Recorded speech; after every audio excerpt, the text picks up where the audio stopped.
Like Luis is still fixing your microphone in the future or in the past. We're in the future, yeah. Because I'm watching the feed on my screen. Good gravy. If people want to talk to us, hi. Maybe I should introduce us at some point. Welcome to OLC Live at OLC Innovate 2019, home of the Rocky Mountain Internet Connection, but we are persisting nonetheless. We're making things happen. This is the second round. With Jillian Wiseman. Yes. The wisest of the Wisemans. Yes. I don't know if I'm offending anybody in your family. No. She's like, no, we're cool. It's a true statement. True statement. So we're here to talk about the future, but before, when we started recording this morning over eggs and coffee, we were talking about 90s hip hop. Yeah. We were talking about friendship pins. Definitely. We were talking about Ricky Bobby and old school, so Talladega Nights, old school. What else? Something about a Catalina wine mixer. Oh, tell me more about this Catalina wine mixer. The helicopter show. Oh, need to be there. Yeah. I'm also really proud of my boat. But I'll tell you this, I'm really happy to be here with you again and to chat with you. And we've got Just Not on Twitter. So if you're joining us, you can join us via Zoom, but if for whatever reason you have any trouble getting questions to us, ask Jess on Twitter, and we'll try to answer those questions. And if we don't get to them live, we'll get to them in the end. We'll circle back and make it happen. So I am a nerd girl for stories, particularly superhero stories. A lot of the research that I do with cool people, in fact, I'm doing a presentation on it right after this, is on this idea that everybody has the propensity to be a hero, and heroes all have origin stories. So we all end up where we're at due to some circuitous path that takes us there. Sometimes it's good, sometimes it's Batman. Not a good story. Not a good story at all. No. I love the Hall of Justice, though. 100%. Yeah. But it took a long time for those folks to get there. It did. They had some struggles. They did have struggles. The struggle was real. But admit, this is not a huge segue to you. This is a wonderful segue. Some crazy, heartbreaking story of how you ended up where you are. And in your role currently as the Vice President of Strategic Development for Examity. Yes. But how did you get there? So how I got there was, I'm really in sales. It's just a fancy title. And so I was in sales for many moons, and I used to sell like computer stuff. And then I ended up being a recruiter this is not that interesting. I was placing software salespeople, and I was doing that from home. And I did that just because it was a lot more flexibility with my children. So I'm like, okay, I do that. And I did it, and I didn't like it. I did not like my boss at all. I hope he's not watching this right now. Well, I'm logged on right now, and nobody's watching it right now live, so you are solid. All right. So I was not happy, and I felt like I was between a rock and a hard place because I had sold a commodity, which was hardware, and now I'm selling people. And, people just, I wanted to get into software because I was placing these people. I'm like, I'm so much more talented than the people that I'm placing. Yeah. So it ended up being, I knew the CEO, Michael London of Examity, from a past life. And he knew I was a recruiter. He called me because he needed to grow his sales team. Hey. So he called me and he's like, hey, I need to grow my sales team. So then I acted as though I was going to be the recruiter. I'm like, I got all the details. And then I flipped it. I go, well, that's great. What if I told you if I was interested? And he goes, are you serious? I go, I am. And then I went in the office that Friday. I think there's a lot of stories of folks that have ended up in digital learning or online learning that sort of had that same path of they were doing things that maybe they were good at but had no passion for, didn't have any love for it, or were doing things that they were both not passionate about and not good at, but circuitously fell into either a connection that they had from the past, or they took a leap forward, they took a step forward, and they said, you know what, I'm going to throw my name in the hat. So I don't think that's a boring story at all. I think it's, more of a testament to folks of like, be on the lookout on the horizon, because you never know what sort of crazy opportunities are there. I mean, it's an amazing opportunity. The growth was literally the first sales hire, and where we are today. And how many people are you at right now? 650 total. And in my office, you're getting big. So we're in the Boston office. I don't know how many people, 50, 70 right now. When you go get coffee and you don't know the name of the person who's getting coffee with you, you're getting big. You're a big office. So asking you that, with your leader hat on, how do you keep those strong interpersonal connections when you have a team that is that big? How do you keep that feel of collegiality and community when you're so spread out? Well, I would say that we have always believed in collaboration, and that is what fosters a oiled machine, everyone working together. There's so many cogs in the wheel that if we do not work together, it will fall apart. So when you're getting coffee, you just say, hey, I'm Jillian. It's a lot of, yeah. I sit way over on that side, and you must be on that one. Yeah, and I don't see you're you. Not VP Wiseman. You're Jillian. No, I'm just Jillian. Yeah. Oh yeah. No, I don't think people realize like where I sit in the corner. And I'm the one with the scooter. I just scoot back and forth because I'm too lazy to walk. That's a part of it too. When you're trying to establish teams and roles, I think you lead by example. And one of the best things that you can do with a leader is sort of take a step back. Like, it's not about elevating yourself on a pedestal. It's looking around and seeing what resources, what tools, what things people need. And sometimes people need authenticity. You're just like, hey, I'm a real person on a scooter. Yeah. Scooting around the office. Like, they're like, okay. You just need to make sure that everyone feels empowered in their position. Otherwise, they're not going to excel. So, if someone's working for you, don't treat them like they just work for you. Treat them as a team member, empower them, make sure that they feel important. I mean, if they do something wrong, you have to tell them, because then they won't improve from that. That's so well said. Empowerment helps everybody excel. I love that so much. So what do you think? I'm going to pivot a little bit. Yeah. We're going to put our future casting hats on. I was trying to think of like some sort of 80s or 90s reference of like telling the future. And I swear to God, all I could think of was Back to the Future. Nope. Pee-wee's Playhouse, Zombie, which is not really technically the future. Yeah. But if we were going to Mecca High, Ho right That's now, right. we were going to take it to that. And think about education. I love it. 10 years from now, what do you see? And do you think it'll even be recognizable to us? So, in my humble opinion, I would say 10 years from now, education, it's not going to change that drastically, because I think it's going to be more similar than different. But then I'll add on to this. The reason why is the education industry does not move that quickly. You've noticed that too? So that's why I'm saying if you said 30 years, it's a little bit different than 10 years. But what I do believe what we're going to be seeing is we're going to see more customizable offerings and personal offerings to students. I do believe that we're going to see more hybrid models.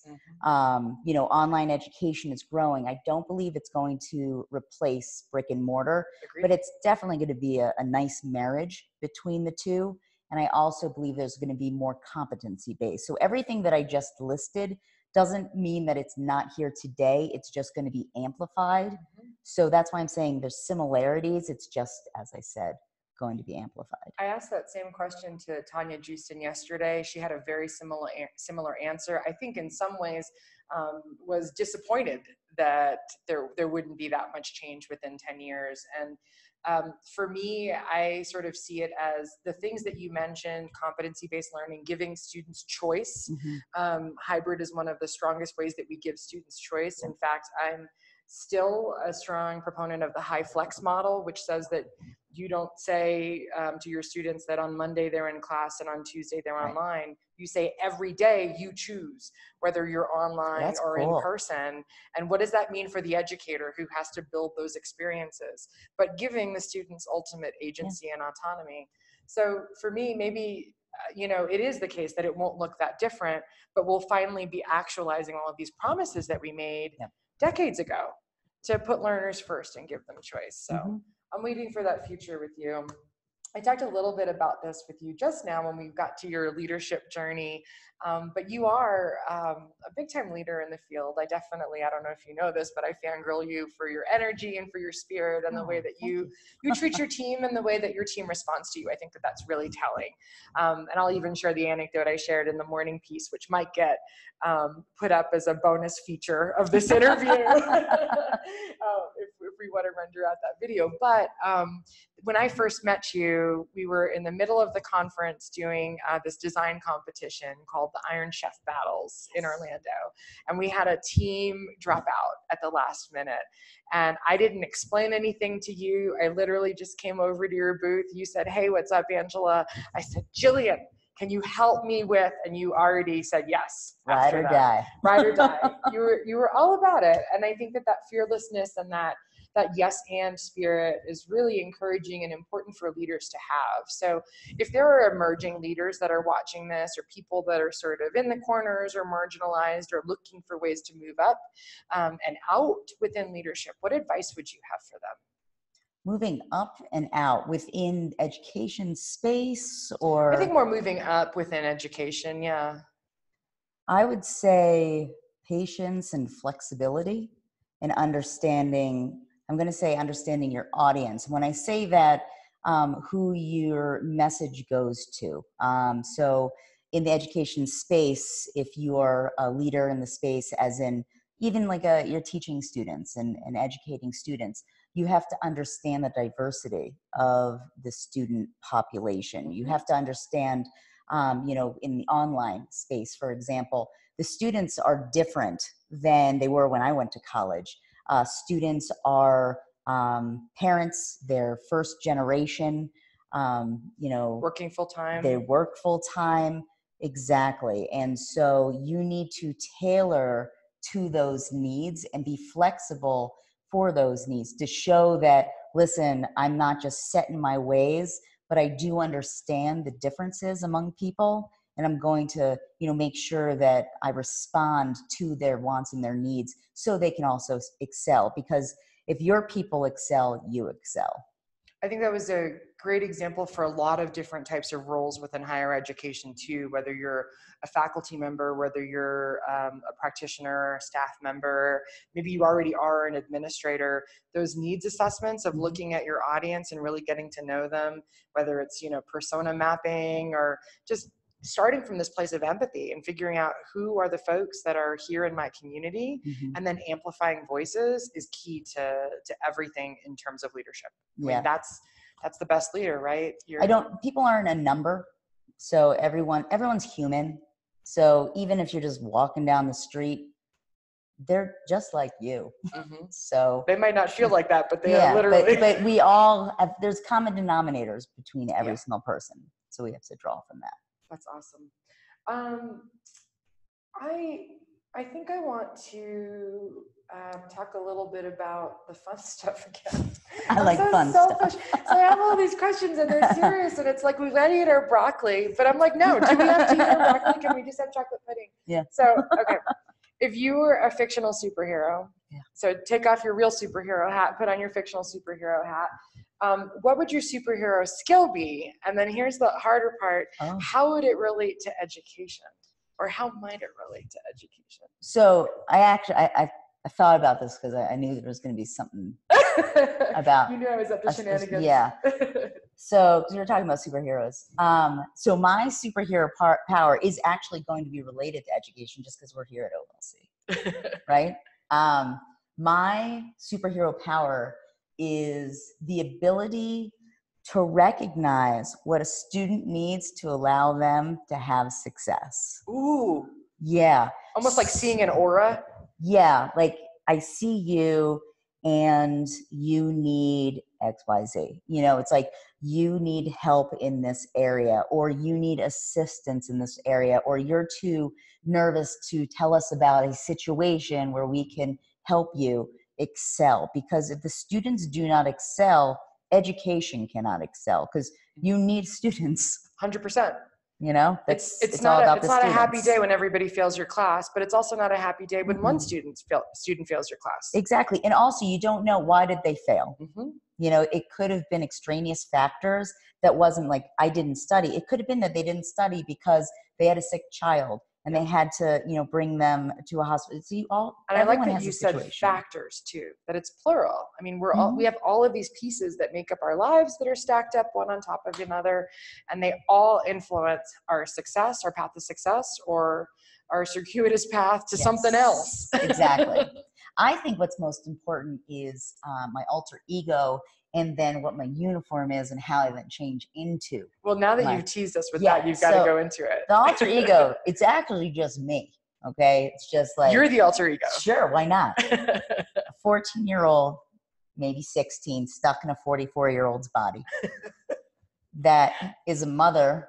And then you wonder, like, oh my God, I have responsibility, tons of responsibility at work, and all I want to do is play. Yeah. That's who I am.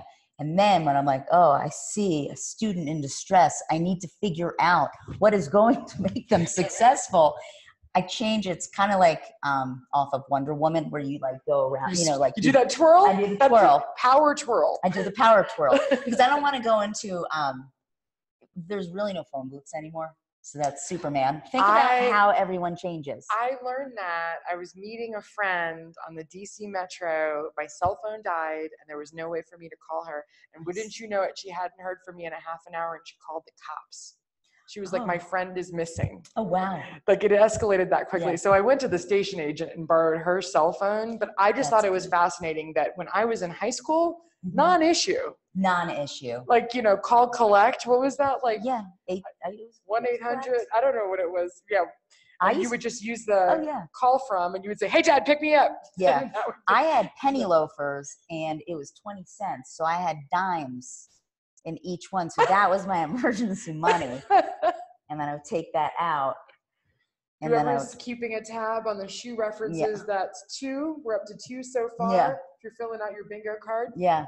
Penny loafers. So you're going to do your power twirl. Yeah, I do my power twirl. And then I don't know what I exactly wear, because I actually, like, you know, it could be like Zan and Jaina, because I don't have another person to go, you know, Wonder Twin Powers activate. Oh. Because that's why I do the twirl.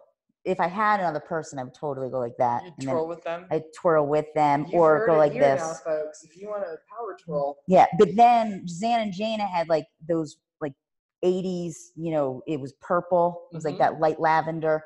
And I don't know what my emblem, because I don't really look good in what Wonder Woman wore. That was a very specific look. Yeah, it was very specific. For a certain body type. I do want a lasso, because whatever the student needs to be successful, I go, and then I go like that, and I pull it, and then I'm like, here you are. This is what you need. Yeah. But I also need the bangles, just in case, like, someone's like, deflect negativity. That's what I'm going to do. Like, boo, boo. Yeah. I deflect negativity. Listen, this is super necessary.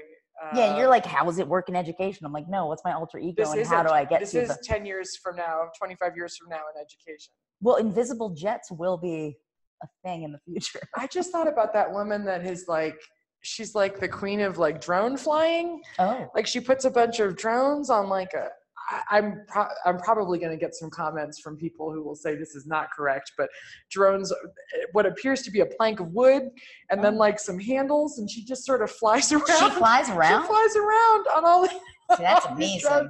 We'll follow up on Twitter for you on the OLC Live hashtag about drone flying. I just want to fly. So you could, we might have to like do some camouflaging, or, you know, so it looks like or maybe not. Maybe you're just on there kicking it. kicking it in a pink suit. Yeah. Well, Jillian, this was so much fun, as usual. And I just want to thank you for taking a little bit of time out of your day, not once, but twice to hang out at OLC Live. Raise a charm if you want to go later on. You know, maybe after hours, we're going to do one more. And hopefully it will be with an adult beverage, but you know. I'm always for that. We shall see. But just want to thank everybody for joining us on the playback. And we hope to see you at the next one, which I believe is we have two more coming up. We're going to have a tour of the Serenity Lodge and the speed networking area at 3:00, and then we also have our keynote at 5:00. Manoush Samrodi, who's going to be talking about literacies and how we can extend them within the digital space for our students. So super excited for those two interviews coming up. I'll actually join you for the Speed Networking Lounge 1 here in the studio, and then we'll have some folks next door at the Serenity Lodge. So we hope to see you soon. Take care. Yay.